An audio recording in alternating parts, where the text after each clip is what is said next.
तो भाई नौ नौ टीम के प्लेयर रिटेंशन की बात करने के बाद आज हम बात करेंगे लखनऊ के नवाबों की। लखनऊ की टीम में भी देखोगे 9 से 10 ऐसे प्लेयर है जो टीम रिटेन करना चाहेगी, पर सबको तो नहीं कर पाएगी क्योंकि रिटेंशन रूल्स के अकॉर्डिंग 5 कैप्ट प्लेयर और एक अनकैप्ट प्लेयर, यानी कि मैक्सिमम 2 अनकैप्ट प्लेयर को ही टीम रिटेन कर पाएगी।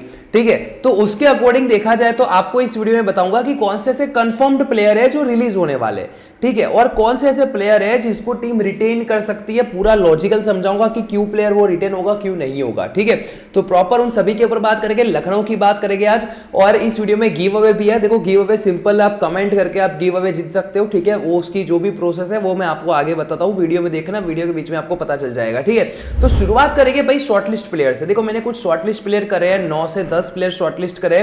देखो ये जो 9 प्लेयर है ना, इन्हीं में से चांसेस है कि रिटेन करेगी टीम। ठीक है, बाकी के जितने भी प्लेयर्स हैं वो सारे के सारे रिलीज होने वाले हैं, उनको टीम रिटेन नहीं ही कर पाएगी। बाकी जो ये कुछ प्लेयर है उन्हीं को रिटेन करने के चांस है, उन्हीं में से ही करेगी। तो ये कुछ शॉर्टलिस्ट प्लेयर नाम बता देता हूं।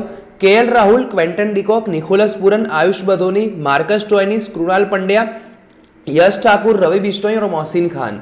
देखो इसमें मयंक यादव का नाम नहीं है। मयंक यादव का परफॉर्मेंस देखोगे बहुत अच्छा है, पर मयंक यादव का ये रहा कैप्ट प्लेयर अभी हो चुका है। ठीक है, तो कैप्ट प्लेयर में उसको रिटेन करने का कोई मतलब नहीं बनता। देखो बहुत वैसे भी 10-11 करोड़ में तो मतलब बनेगा नहीं। ठीक है, और अगर 5-6 करोड़ में ही अगर ऑक्शन में बिकता है तो वो ऑक्शन में तो उसको भेजना ही पड़ेगा। ठीक है, तो अगर 5-6-7-8 करोड़ तक भी जाता है मयंक यादव, ठीक है, तो उसको ऑक्शन टेबल से ऐसे ही खरीद लेंगे, रिटेंशन के लिए नहीं जाएंगे, रिटेन उसको नहीं कर पाएंगे। ठीक है, अभी तो क्योंकि कैप्ट मिल चुकी है अभी बांग्लादेश के T20 के, हमारे बांग्लादेश के सीरीज में ही। ठीक है, अभी हम बात करते हैं इन्हीं में से कौन सा ऐसा प्लेयर है। पहले रिटेंशन से शुरुआत करते हैं। पहला रिटेंशन 18 करोड़ में, भाई पहला रिटेंशन कुछ भी कह लो, केएल राहुल ही होगा। ठीक है, केएल राहुल के ऊपर बहुत सब कुछ उठ रहा था कि भाई वो आरसीबी में आ जाएंगे, लखनऊ के ओनर और केएल राहुल के बीच बनी नहीं है, ये नहीं है। देखो कुछ ऐसा नहीं है, ओनर्स के और केएल राहुल के बीच अच्छा ही चल रहा है। ठीक है, और 18 करोड़ में उसको रिटेन भी करना बनता है। केएल राहुल भाई देखो प्लेयर बहुत ही बढ़िया है, कैप्टन से भी बढ़िया करता है, ओपन करेगा, वो टिक्कर बल्लेबाजी कर सकता है, हिटिंग भी कर ही लेता है। ऐसा भी नहीं है कि हिटिंग बिल्कुल भी ना कर पाता हो। ठीक है, ओपनिंग स्लॉट पे बहुत सही पिक है। ठीक है, तो इसीलिए केएल राहुल 18 करोड़ में पहला रिटेंशन केएल राहुल ही रहेगा, उसमें कोई दो राय नहीं रहने वाली, और टीम से भी यही आने वाला है। ठीक है, दूसरी रिटेंशन की बात करते हैं। देखो दूसरा रिटेंशन 14 करोड़ में होने वाला है, और 14 करोड़ का अगर कोई प्लेयर देखोगे वो निकल कर आता है निकोलस पूरन। देखो निकोलस पूरन अगर ऑक्शन टेबल पे भी जाते हैं तो भी 15-16 करोड़ के तो बिकेंगे। ठीक है, तो क्योंकि वो प्लेयर ऐसा है कि हारे हुए मैच को भी जिता देता है। ठीक है, ऐसे हिटिंग करता है, मतलब समझ के चलो कि आपको 14 में से 4 मैच तो वो अकेले अपने दम पर जिता सकता है। 3 से 4 मैच पकड़ कर चलो, मिनिमम कह रहा हूं, मिनिमम कह रहा हूं। ठीक है, तो एक ऐसा प्लेयर है, ऐसा हीटर है, तो इसीलिए सभी टीम उसके पीछे जाएगी अगर मार्केट में आता है तो। ठीक है, तो इसी कारण से उसको तो 14 करोड़ में रिटेन करना बनता है, और वो 14 करोड़ में रिटेन होगा।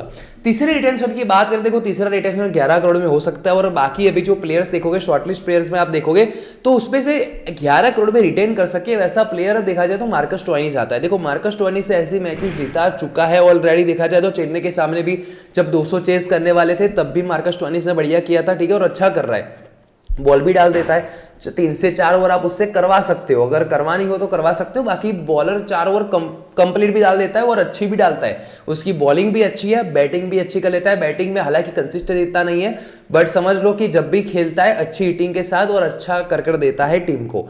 ठीक है, जब भी चलता है अच्छा चलता है, मतलब 200 की स्ट्राइक रेट, 150 से 200 के बीच की स्ट्राइक रेट उसकी रहती है जब भी अच्छा करता है। ठीक है, तो एक अच्छी पिक रहेगी मार्कस स्टोइनिस, उसके लिए बेस्ट पिक रहेगी। वो टिक्कर भी कर सकता है, हिटिंग भी कर लेता है, तो उनके लिए 3 प्लेयर देखो ये फिक्स हो ही जाएंगे। अभी जो चौथा रिटेंशन अगर टीम करना चाहेगी तो वो 18 करोड़ भी कर पाएगी। अभी बाकी के प्लेयर देखने पड़ेंगे कि बाकी के प्लेयर कौन से ऐसे है कि जो 18 करोड़ देने के लायक हो। देखो क्वेंटन डिकॉक 18 करोड़ के तो लायक बिल्कुल भी नहीं है, क्योंकि उसके ऑप्शन मानकर चलो कि फिलिप शॉट आता है ऑप्शन टेबल पे, उसको आप ले लो, कोई दिक्कत नहीं है, दोनों सिमिलर ही काम करेंगे, थोड़ा बहुत 19-20 का फर्क आएगा, ज्यादा कुछ नहीं आएगा।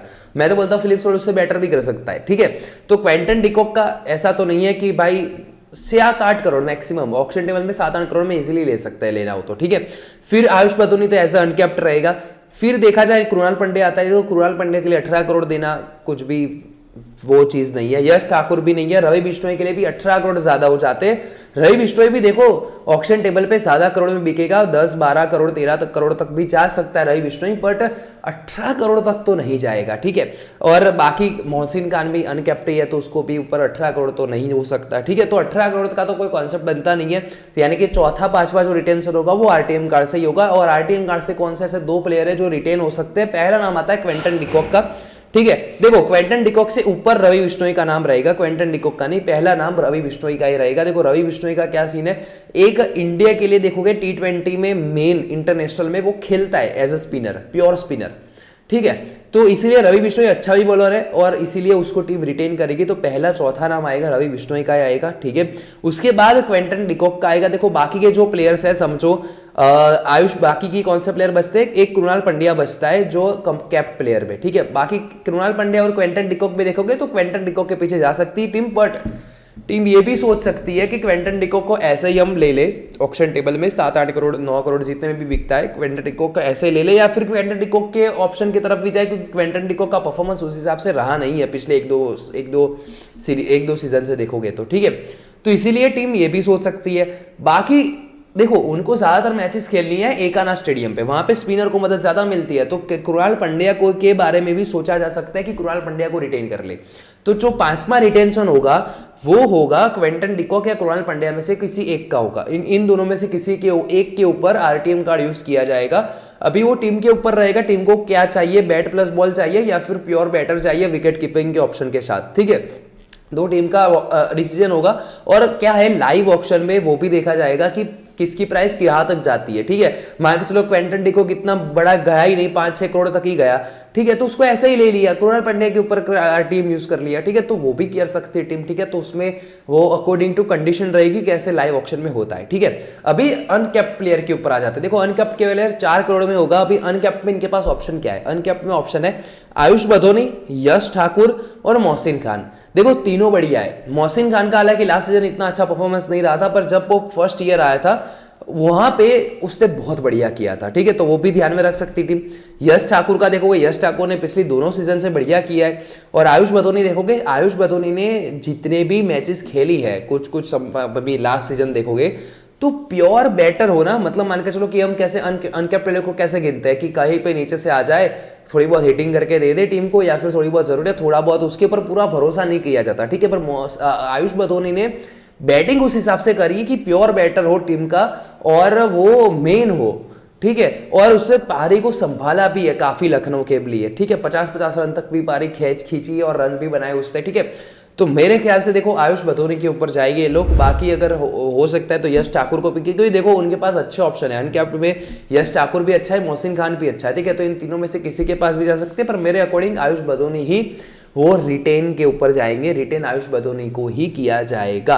तो देखो फाइनल जो लिस्ट निकल कर आती है वो लिस्ट क्या कहती है, देखो लिस्ट है फाइनल 18 करोड़ में केएल राहुल रिटेन होंगे, 14 करोड़ में निकोलस पूरन, 11 करोड़ में यहाँ पे मार्कस स्टोइनिस, और जो आरटीएम कार्ड चौथा होगा वो होगा रवि बिश्नोई के ऊपर, और 5वां आरटीएम कार्ड होगा क्विंटन डिकॉक या कृणाल पंड्या, दोनों में से किसी एक के ऊपर, और जो 4 करोड़ में अनकैप्ड रिटेन होगा वो आयुष बधोनी होगा, ठीक है। तो ये मेरे ओपिनियन और आपको मैंने पूरे लॉजिक के साथ समझाया दिया कि क्यों कौन से प्लेयर हो सकते हैं कौन से नहीं हो सकते।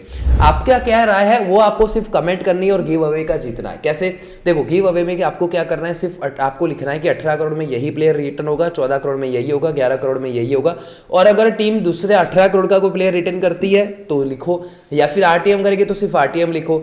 तो आपको 6 के 6 प्लेयर विथ अमाउंट, ठीक है। आरटीएम में अमाउंट लिखने की जरूरत नहीं है, बाकी के अमाउंट विथ अमाउंट प्रॉपर सही होने चाहिए। अगर सब कुछ सही होता है तो आपको 500 रुपए का गिव अवे मिल जाएगा, ठीक है। बैठे बैठे सिर्फ कमेंट करना है, आपके थॉट डालने और कुछ नहीं करना, ठीक है। तो फाइनल जब भी रिटेंशन लिस्ट आती है तब आपको फाइनली प्राइज मनी भी मिल जाएगा। कमेंट कीजिए और आप आंसर दीजिए, ठीक है। और लाइक कर देना, देखो भाई वीडियो को, इस चैनल को सब्सक्राइब कर देना, आपको यहाँ पे ऐसे ही लॉजिकल वीडियो मिलते रहेंगे, और साथ ही साथ डेली न्यूज भी मिलती है। यहाँ पे आपको रेगुलर शॉर्ट्स आपको मिल जाते हैं, पिछले 24 घंटों में क्या हुआ उस पर पूरे क्रिकेट की न्यूज आ जाती है। दिन की जितनी भी न्यूज आती है सभी एक ही शॉर्ट में आपको पता चल जाती है, एक ही मिनट में पूरे दिन की आप न्यूज पता कर सकते हो, ठीक है। बाकी अगर आपको लाइव अपडेट, लेटेस्ट अपडेट चाहिए क्रिकेट के रिलेटेड, तो आप हमारे टेलीग्राम चैनल को ज्वाइन कर लीजिए। वहां पे जैसे ही कोई अपडेट आती है नहीं, तुरंत वहीं पे ही अपडेट होती है सबसे फास्ट, ठीक है। तो क्रिकेट अपडेट के लिए टेलीग्राम चैनल को ज्वाइन कर लीजिए, उसकी लिंक आपको डिस्क्रिप्शन में मिल जाएगी। और लाइक कर देना भाई वीडियो को। मिलते हैं मेरे अगले वीडियो में।